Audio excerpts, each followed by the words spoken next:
On the night of September 7th, a magnitude 7.0 earthquake rocked southwest Mexico and ricocheted across social media.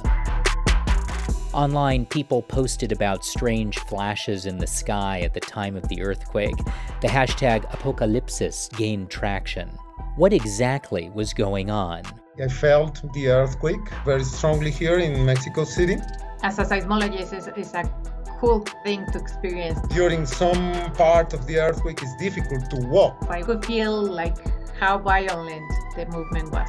The quake's epicenter was near Acapulco on the west coast, but it rattled Mexico City about 200 miles away. At the time of the quake, many reported seeing these flashes.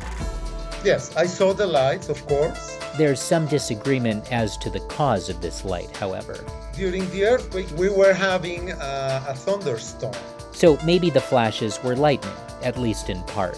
I saw the flashes in the street produced by electric arcs because of the movement of the cables of the power lines. Others posted videos online that showed transformers exploding, which could have been another source of the light. But there are other kinds of earthquake lights, not caused by lightning or transformers. They're white flashes that accompany or precede large tremors, especially in certain places, like this one in Japan. And scientists say they're real. But they're not understood. Here's what we think is going on. It's basically static electricity. Charge appears to build up within the Earth's crust, which then gets discharged into the air, creating a visible spark. It's the same for any accumulation of electrons. Like if you shuffle along a carpet in socks, touch the doorknob, and feel a shock. You are generating a strong voltage between your finger and whatever happens to draw the spark. Same thing when clouds in a thunderstorm discharge lightning to the ground.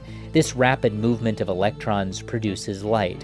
When it comes to what's creating the charges that may be responsible for earthquake lights, there's one thing folks agree on. Nobody knows. There are a few theories. Theory number one.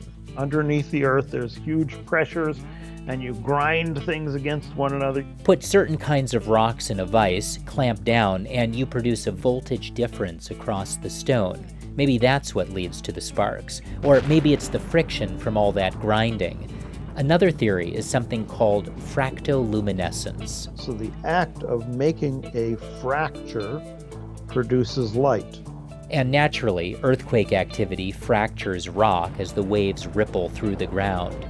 Troy Shinbrot has another theory that comes from his efforts to understand earthquake lights in the lab using a tumbler filled with flour. We did the simplest, dumbest experiment, and we seemed to see something. Tip the tumbler slowly, and at a certain point, the flour slips. Before it slips, you can see there's a little crack that appears, and this crack generates measurable voltages.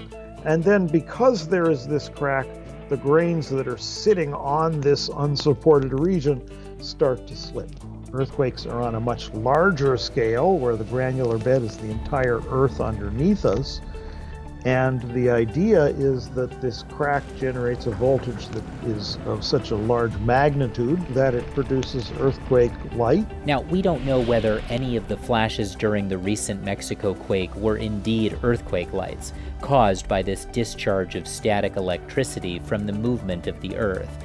And if they were, we don't have the data to know what force or stress within the Earth produced them. Shinbrot wasn't there to document them, and Miguel Santoyo is skeptical. It's not very probable that we have seen that kind of lights so far from the epicenter here in Mexico City. So stand down the apocalypse alerts, but maintain the early earthquake warning alerts, because the ground will continue to shift beneath us. This is where we live, and we need to live with this, and we need to be ready every day of the year.